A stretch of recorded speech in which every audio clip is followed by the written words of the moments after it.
যাচ্ছি আস্তে আস্তে ধাপে ধাপে যাব।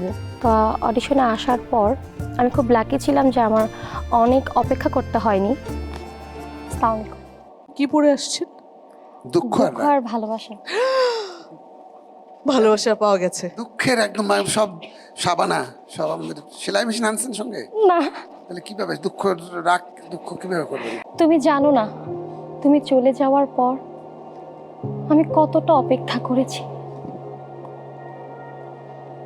আমার মনে হয়েছিল আমার জীবনটাই থেমে গেছে। মানে ভালোবাসাটা ঠিক ভালো লাগলো না, আমি আচ্ছা। নিজে মানে আবেগে ভাসতে পারলাম না। মানুষ তো প্রায়- আপনি আর কিছু কি আমাদেরকে দেখাতে চান? যাওয়ার পথে যে বাসের মধ্যে একটা ছেলে তোমার সঙ্গে সঙ্গে একটা কোনো একটা ব্যাড কমেন্ট করছে, কিছু একটা করছে, একটা কোনো অকারেন্স ঘটাইছে, তুমি দাঁড়ায় আছো বাসের মধ্যে, ওই সময়ের এক্সপ্রেশনটা দেখতে চাই, রাগ। সমস্যা কি আপনার? দেখতেছেন না এখন দাঁড়িয়ে আছি, এত কমেন্ট করতেছেন কেন? আপনার পাশে মা বোন নেই? মেয়ে দেখলেই বলতে ইচ্ছা করে না? তুমি একটা ফুড ব্লগ ওই যে এই করে না, মুখ ব্যাং করে না, অনেক খাবার খায় মহিলারা, ওই যে খুব টেস্ট, ওইরকম একটা ফুক করে দেখাও, তুমি খাচ্ছ আর বলতেছো।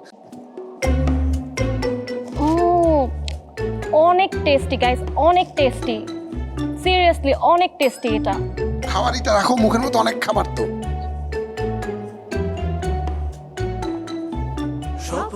আমি আপাতত খুশি হই। Thank you so much, thank you ma'am. Star কার্ডটা যখন আমাকে জাজরা দিলেন তখন আমি সেটা নিয়ে মানে একটা সেকেন্ড পুরো চুপ হয়েছিলাম যে আমি এটা পেয়েছি, এটা হাতে নিয়ে। প্লিজ স্যার, যদি সুযোগ দেওয়া যায়।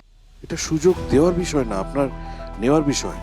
মানে আপনার বাপের সম্পত্তি আমি লিখে নিয়ে গেছি, এখন বড় ভাইকে বলছেন যে বাপ মায়ের সেবা করলাম আমি, আর তুমি নিয়ে লিখে নিয়ে গেলা। এটা 30 সেকেন্ডে করেন, ইমোশনালি করেন। ভাই, তুমি এটা কোনো কাজ করলা? আমি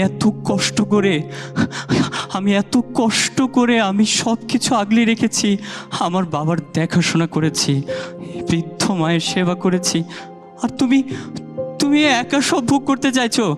তুমি তোমার এই ছোট ভাইটার দিকে তাকাবা না? Thank you very much, next time.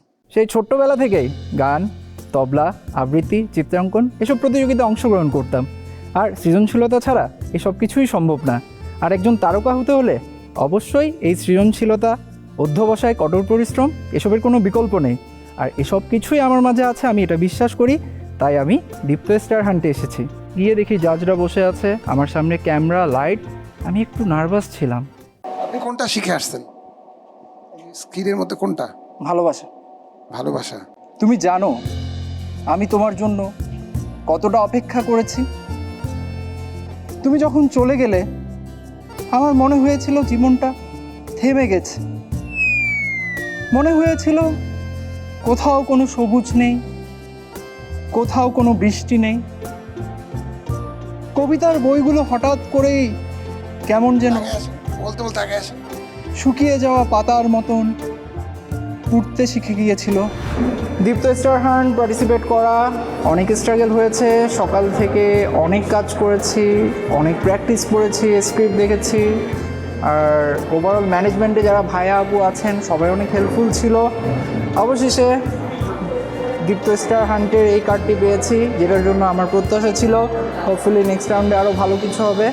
Thank you so much. আমাকে ছোট ভেবো না, আমি চাইলে অনেক কিছু করতে পারি। আমি পাহাড় পাড়ি দিতে পারি এবং সমুদ্র পাড়ি দিতে পারি, সেই যোগ্যতা আমার আছে। যদি মনের মধ্যে শক্তি থাকে, বিশ্বাস থাকে, ভরসা থাকে, তাহলে তুমি অবশ্যই পারবে। আমি চাই নিজেকে অনেক ভালো, বেটার একটা জায়গাতে পৌঁছানোর জন্য। যত